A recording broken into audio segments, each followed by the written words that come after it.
This is the all-new INBook X2 from Infinix, and it comes with a powerful Intel 10th Gen processor, which is a successor to the X1 of last year. What's up guys, it's Michael, and this is the newly announced portable 14-inch laptop which has a Full HD display housing a 16:9 ratio, which is good enough for watching your favorite shows on Netflix. For creatives, it has 100% sRGB but 74% Adobe RGB, which is good for beginners starting out their creative life in anything that deals with graphics or colors. It has a glossy finish on the display. Oh, just kidding, just kidding. Okay, just kidding. Sorry, a matte display, which is good both indoors and outdoors, but while you are using it outdoors, you can get a max brightness of 345 nits. The X2 has the same design as its predecessor, which is built around aluminum alloy, and you can get this in different colors.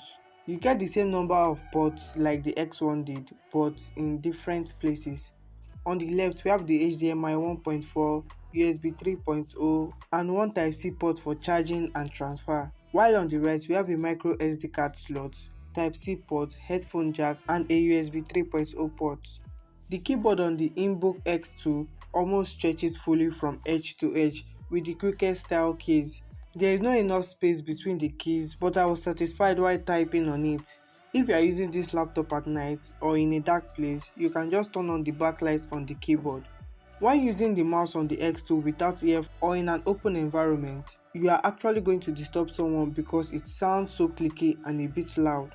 With a starting price of $399, you can get the Intel Core i3, Intel Core i5 for $549, then $649 can get you the Intel Core i7 variant. It is a 4-core with 8 threads laptop, so don't expect high-end games to run here smoothly. This is just a budget system that can handle your asphalt gameplay decently. And if you are a student, doing research, assignment and studying here is perfect.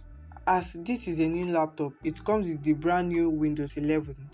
The INBook X2 comes in two variants, which are 8 or 16GB of RAM with 256 or 512 NVMe PCIe 3.0 SSD. It comes with a camera which is located at the top bezel of the display with two LED flash that barely does anything. The camera is good enough for family Zoom meetings. Don't expect much from it. Speakers are under the laptop and have an average sound quality, but you can always go wireless or use the 3.5mm headphone jack. It comes with a 50W battery, which is plenty enough for a budget laptop and for basic tasks. And this is being juiced up by the 45W Type-C power brick that is included in the box, which you can now finally say Type-C everything, because you can also use the laptop charger to power up your Type-C Infinix smartphone, just like the Note 11 Pro. If you are a college student that likes studying on a gadget and you just began your freelancing career, then I would highly recommend the Infinix XBook 2 for you. But the only thing you need to consider is the webcam, which is a 2/5. That is if you are always having Zoom lectures and you always have to show your face. Let me know in the comment section below if you'll be getting one of these. Don't forget to check out my long-term review of the Infinix Note 11 Pro here. Here's a video you absolutely love. Check out this playlist below, and I will see you when I see you next time.